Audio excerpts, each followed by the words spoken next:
Hi friends, welcome to my channel. నమస్తే. నా video కానీ మీకు నచ్చితే లైక్ చేయండి, షేర్ చేయండి, సబ్స్క్రైబ్ చేయండి. Thank you for watching friends. మనకి మౌని అమావాస్య విశిష్ట గురించి మీకు చెప్తాను. ఈ నెల 29 ఫిబ్రవరి ఆఖరి పుష్యమాస అమావాస్య అండి. చాలా మంచి దినము, పర్వదినము. విశిష్టత అంటే ఏంటో మీకు చెప్తాను. అమావాస్య అంటే చాలామందికి ఒక అపోహ ఉంటుంది, కానీ తప్పండి. అమావాస్య అంటే చాలా మంచిది. లక్ష్మీదేవిని పూజించవచ్చు. అలాగే మన ఇంటికి ఉన్న దిష్టిని తీసేసి మన సుఖశాంతులతో అష్టైశ్వర్యాలతో బాగుండాలని మనం ఆ లక్ష్మీదేవిని ప్రార్థిస్తాము.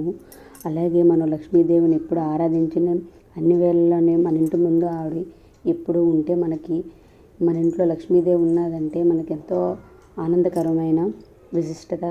అందుకు ఈ అమావాస్య రోజు కంపల్సరీ లక్ష్మీదేవిని పూజించాలండి. చాలామందికి తెలియదు.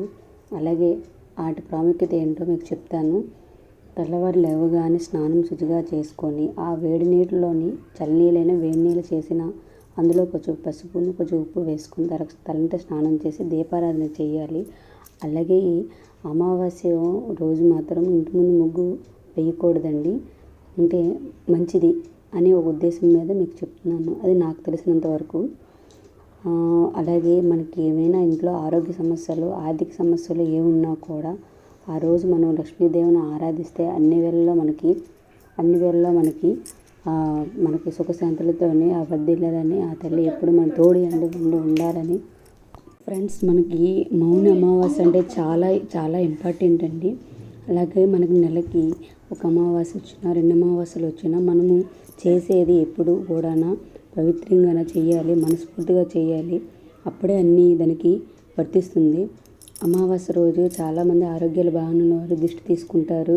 అది చాలా మంచిది. అమావాస్య రోజు తీస్తే ఇంకా చాలా మంచిది.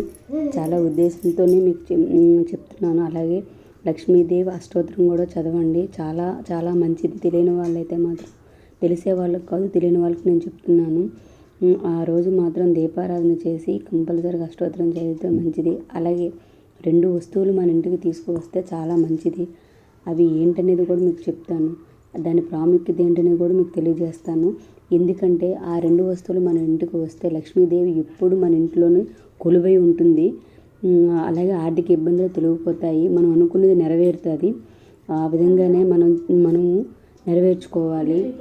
అలాంటప్పుడు మనం ఏం చేయాలన్నది కూడా నేను చెప్తున్నాను ఫ్రెండ్స్. మన దీపారాధన చేసేటప్పుడు అందులో దీపంలో ఏం వేయాలో కూడా మీకు చెప్తాను.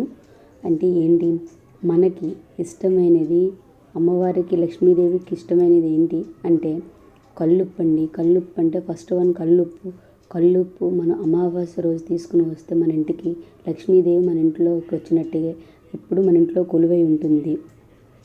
అంటే కల్లుప్పు అనేది అంత పవిత్రమైనది, అంత మంచిది. అది ఒక లక్ష్మీదేవి కింద మనం భావిస్తాము. కల్లుప్పు అనేది ప్రతి ఇంట్లోనూ కూడా ఉంచుకోవాలి. లేని వారు కంపల్సరీ తెప్పించుకొని ఉంచుకోండి. అలాగే అది కూడా మనకు కొంచెం బీరువాలోని మనం కొంచెం పొట్లం కట్టి అందులో పెట్టుకోవాలి.